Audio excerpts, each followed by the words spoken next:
Do you think it's going to be difficult to expose some of these influence operations, especially if the U.S. government starts talking about it? I'm thinking about essentially arguments about racism and how the Chinese Communist parties managed to kind of weaponize racism or anti-Asian hate and redirect that to mean like criticizing the Chinese government is now anti-Asian hate. I mean, they explicitly did that a couple weeks ago when they had like some United Front type organization hold a anti-Asian hate rally in London and then get into like a fight with Hong Kong supporters there, trying to essentially say that like if you're against the Chinese government's policy in Hong Kong, this is anti-Asian hate.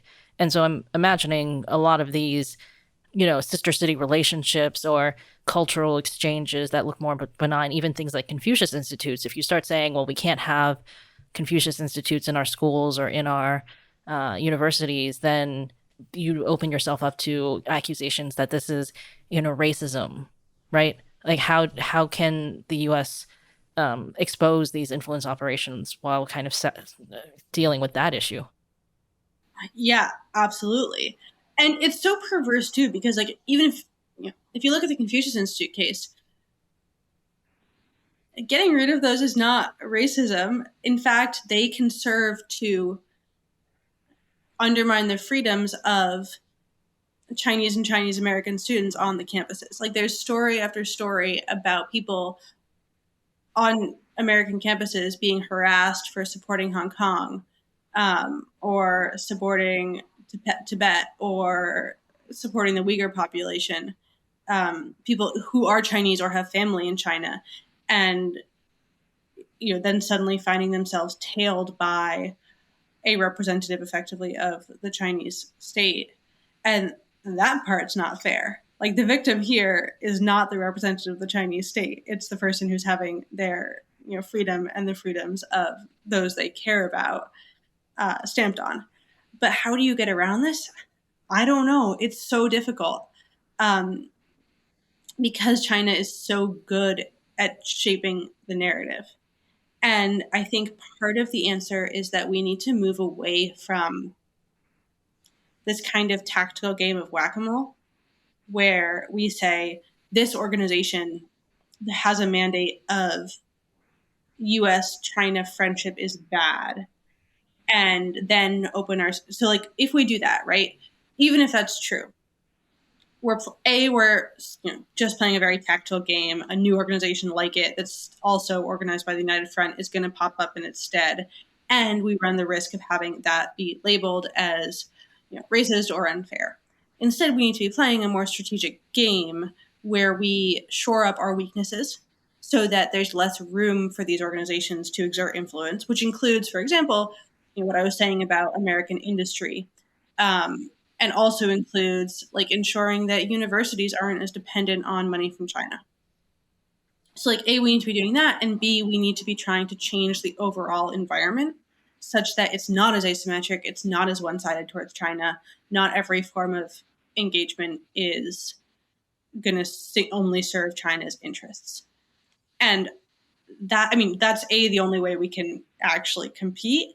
And also it's the only way we can do this in a way that isn't unfair at the margin and then levies every action or opens up every action to criticism. So it seems what it's really going to take is for the American public to become aware of the fact that this is another Cold War and China is our rival. It's not like it's not a problem of individual companies or individual groups. It's that great power competition, the word people don't like to use so much. Yes. And also with great power competition comes big moves that can have like real short-term, that can cause real short-term pain for the United States or for the U.S. economy. Like if we limit, for example, trade relations with China because those are ultimately negative for the U.S., that's going to create short-term pain. But that's the kind of thing like we ultimately need to do. And you can only do that if the U.S. population, as you said, recognizes the position we're currently in. So what you're saying is with great power competition comes great power responsibility. Nailed it. And this is why, all the teenagers are going to be talking when this comes out. They're going to be talking about it because we use those kinds of analogies that the kids understand. We'll be all over the TikToks. Yep, all of the TikToks. The TikToks that are being controlled by Chinese. we're infiltrating their systems. Okay. It's strategy. Okay. We're taking Tiger Mountain by strategy. Well, thank you so much for joining us today. For anyone listening who wants to, learn more about what you're doing, do you have a Twitter, or where can they follow you? I do have a Twitter. I'm terrible at using it, but I have a Twitter. I think it's like @edelabriere or something like that. And then my work is on the Foundation for Defense of Democracy's website. Great, and we'll put a link to that below. And the monograph that talks specifically about all this subnational influence stuff. Yeah, it's actually an interesting read. People should read these documents. And it's got the states ranked according to how much the CCP thinks the governors are friendly. Right? It's pretty interesting stuff. I do have to say that I didn't recognize any of the governors' names of the friendly states because there were states that I never really paid attention to. There are states I've never even heard of. That's right. But that's the thing, right? The Chinese Communist Party is putting forth effort to learn about what all these governors think. And I'm like, who's the governor of? They're better at geography than most Americans. Yeah, I think that's probably true. But like Oklahoma, I'm sure you've never even heard of that state. No, it's called Florabama. I saw it on the TVs. Okay. There's a shore down there. Okay. Yeah, surely. All right. This is going downhill really fast. We should let you go. You should. We'll be here continuing to go down with the ship. Save yourself. It's been great having you on. Awesome. Thank you for having me. It's really interesting. I was thinking about how far the Chinese Communist Party will go to promote or especially suppress information they don't like. Did you guys hear about what happened a couple of days ago where there was supposed to be a screening of a Hong Kong related documentary in Montreal at this cinema? It was called Dollar Cinema or something, and they canceled it due to political pressure. And they actually canceled it? Yeah. So, but then this Hong Kong student group at McGill, they found another venue to have this screening at. Wow, that's crazy. So the real loser is the Dollar Cinema. Yeah, but think about it. It's called Dollar Cinema. It's a budget movie theater in Montreal, and yet they came under political pressure for having a screening about the Hong Kong protests. I wonder how they even knew about that. How do you even hear about that? I would imagine they were the organizers were promoting the screening, right? Is this the one Revolution of Our Times that won the Taiwanese Film Festival award? I don't know if it was that one. I think it was another one. Okay. But, the idea is, okay, let's say that, this Hong Kong student group at McGill starts passing out flyers for this screening, and then somebody at the McGill Chinese Students and Scholars Association sees it, and maybe they alert the consulate. I'm not saying this is what happened, but this could be something that happens, right? Where then the consulate will put pressure on, somebody. It's so crazy because it's so local. I remember, Chris, when we were in South Korea in 2016, and there was that theater as part of KBS, the national broadcaster, and they had canceled Shenyun, which is the Chinese cultural show that was started by Falun Gong practitioners. The Communist Party had pressured the theater to cancel it. And then when you and I went inside the theater, we saw a rehearsal for this knockoff mainland Chinese run cultural show that was taking its place, right?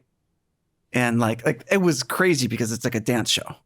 But this is almost crazier because it's a tiny cinema that you're going to get 100, 200 people tops to see, right?